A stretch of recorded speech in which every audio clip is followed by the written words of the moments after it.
kerajaan Turki yang renovate masjid ni. Jadi ada satu bahagian daripada masjid ni, bahagian paling belakang sebelah kiri tempat perempuan solat. Jadi satu bahagian tu sengaja tak direnovate, so orang-orang boleh tengok masjid ni pun hampir hancur.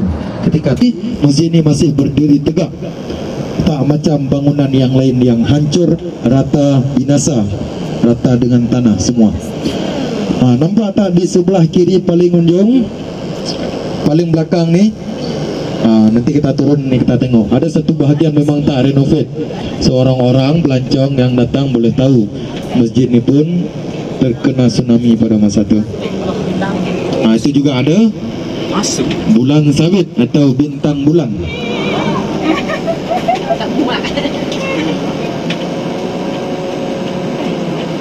Jadi masa dekat sini agak-agak dalam 20 minit saja. Panjang ya.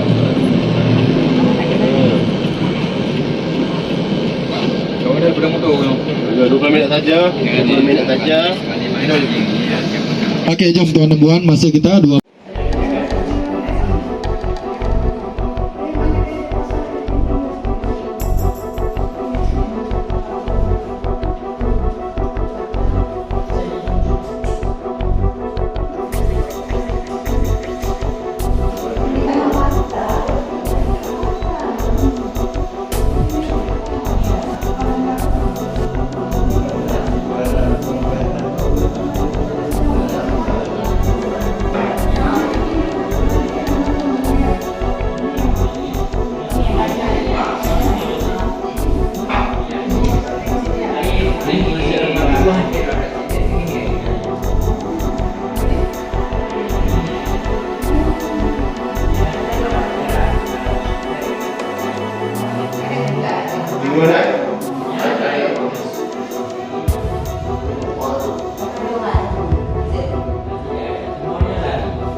Ada orang yang lari dari pinggir pantai, dia berteriak air laut naik, lari-lari, mendengar teriakan lari, kami lari. Saya lari lewat jalan ini di persimpangan, tadi lewat itu kan, ke kampung itu saya lari. Bukan duduk di masjid, lari lah. Semua lari. Lari yang di masjid Ya, lari untuk menyelamatkan diri semua. Semua lari ke mana? Ke kampung seberang sana. Yang tadi Lanhok yang tidak terkena tsunami. Ya, tidak kena. Di kampung itu, di masjidnya dikuburkan mayat orang kampung ini ada 300 orang. Pada hari pertama itu dari jam 10 sampai jam 12 siang mayat ada dimandikan, dikafankan. Seterusnya pada siang hari tidak lagi karena persediaan sudah habis. Itu orang kampung itu yang mati. Ahli keluarga semua selamat? Tidak, saya selamat dengan 2 adik aja. Dari 5 saudara, kami yang selamat cuma berdua. Kalau ayah ibu tidak jumpa juga. Maknanya mayat tidak dapat? Tidak dapat.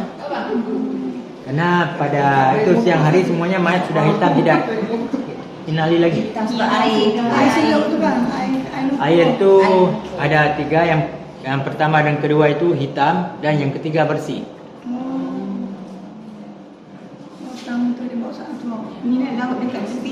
Saya dibilang Aceh ini kayak disucikan. Bersih habis. Ya, karena pada waktu itu Aceh lagi gaduh ya, mungkin banyak dah tumpah darah sehingga harus dibersihkan. Di sekitar masjid sini ada pantai. Ya, Rumah-rumah ada di sini, ada rumah 25 rumah, tapi yang banyak tu di depan sini. Kalau rumah saya dulu di sini. Oh, dekat masjid lah. Ada yang kata rumah imam tu? Ini bukan di Baitur Rahim. Baitur Rahim. Rahmatullah. Kira dia sini dia punya rumah-rumah semua kayu pula. Tidak, banyak rumah batu. Ya, daripada rumah kayu banyak rumah batu. air ketika sampai pada bangunan dia kayak dimakan ya. Makanya ini bangunan dia tidak ada yang hancur besar-besar, cuma kecil-kecil ya. Dia nggak datang macam Dia ulah sendok. Kalau tahu yang kata muda-muda air datang dia suruh banyak ikan. Nah itu ada, itu selepas gempa 15 menit kemudian terdengar suara letusan di laut 3 kali. Habis itu laut surut. Nah, baru 15 menit kemudian air naik.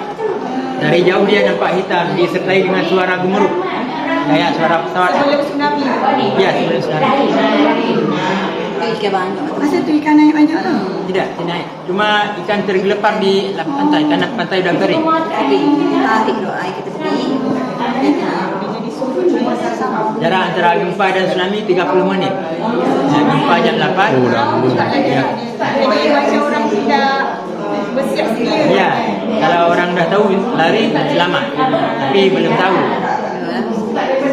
Karena pada tahun 83 waktu kecil saya pernah juga terjadi gempa tapi tidak tsunami.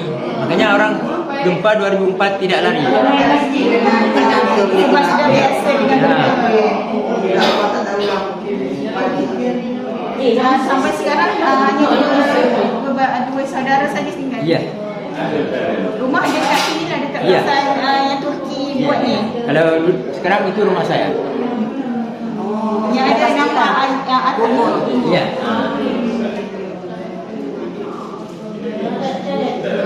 Sekarang kerja sini. Ya, kerja sini Jadi juru cakap. Sebab pengalaman. Pengalaman. Susah nak dapat pengalaman. Memang sebelum tsunami sudah ada tanda-tandanya. Pagi hari jam 7 setelah saya tidur di masjid karena saya bilang. Ketika jam 7 kami keluar ada kerjaan masing-masing. Saya punya kerbau jantan. Ketika saya pergi ke kandang kerbau untuk memberi umpan, kerbau saya sudah terlepas dari ikatan dengan sendirinya. Dia sudah gelisah dia, sudah nabrak-nabrak dinding. Dan itu saya ke rumah dengan tujuan saya membayar hutang di toko bangunan. Nah, di tengah perjalanan becak yang saya tumpangi itu bergoyang. Pada waktu itu saya tidak terpikir gempa, saya berpikir angin karena saya tengok pagar lapangan bola itu bergoyang, pohon-pohon pun bergoyang. Nah, jalan lagi kami 200 meter, ada orang berpelukan. Nah, baru di saat itu perasaan saya agak lain. Saya suruh berhenti teman-teman. Nah, ketika kami berhenti gempa pun sudah mereda, tidak ada kuat lagi gempanya. Nah, ketika sampai di toko bangunan, di situ ada 10 menit orang toko nggak mau buka dulu karena rasa gempa. Nah, ketika kami mau pulang di situ sudah ada orang gila yang keluar pada tempat kerumunan orang. Dia bilang air laut naik. Diulang 3 kali. Padahal pada waktu itu belum ada tanda apa air laut naik. Nah, tahu. baru pada saat itu saya pulang kembali. Nah, di tengah perjalanan terdengar suara letusan di laut 3 kali. Sampai kampung, orang tua bilang sama saya, Rijal masjid sudah rusak. Saya bilang enggak percaya karena saya tidak merasakan gempa. Nah, pada saat itulah saya ke masjid untuk melihat kondisi masjid. Saya sempat keliling masjid 1 kali untuk melihat kondisi masjid. Nah, ketika sampai pada kerumunan itu datang orang dengan sepeda bicycle. Dia bilang air laut naik, lari-lari. Mendengar teriakan dia, semuanya lari. Kalau saya langsung lari ke persimpangan itu. Saya pegang sandal di tangan. Nah, ketika saya mau lari itu terdengar bisikan di telinga saya, Rijal, hari ini dunia disucikan. Nah, saya tengok kiri kanan nggak ada orang. Nah, baru saya lari. Sambil berlari saya teringat adik yang lagi mondok di pesantren. Nah, saya berdoa, ya Allah, kalau memang hari ini dunia Engkau sucikan, selamatkan adik saya yang ada di pondok pesantren. Yang tu pesantren tu di mana? Hancur kena tsunami. Di kawasan lain lah. Kawasan sini. Kawasan Nah, dia di belakang jalan masuk pantai itu, di belakang lapangan bola. Dia pada saat tsunami itu naik ke rumah lantai 2. Nah, ketika rumah itu hancur, baru dia dibunuh. Pesantren itu dari 300 murid yang selamat cuma 7 orang. Yang dekat bukit tadi tu. Kalau di kawasan ini tinggi Arah sana. Atas tadi. Mesti jalan masuk pantai. Di Garisan. yang saudara yang sudah meninggal tu, mereka masa tu di mana? Yang ibu dengan ayah tu.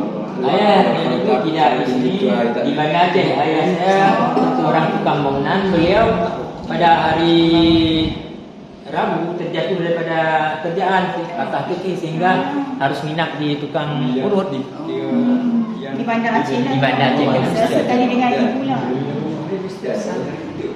Kalau mati tak ada pindah rumah. Nah, rumah ini dibina tahun 2007. Pada waktu itu setelah tsunami 1 bulan kami kembali ke sini tinggal di dalam kemah. Nah, di dalam tenda. Tutup yang betul. Ya.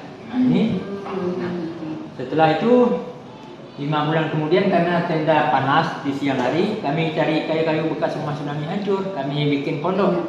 Ya, berkelompok pada waktu itu. Kerbau tahu. Ya, kan. Dia binatang sudah Biasa. ada insting ya. Sebab di Malaysia pun sampai juga menjadi tsunami di apa Pulau Pinang. Tapi binatang dia macam kera.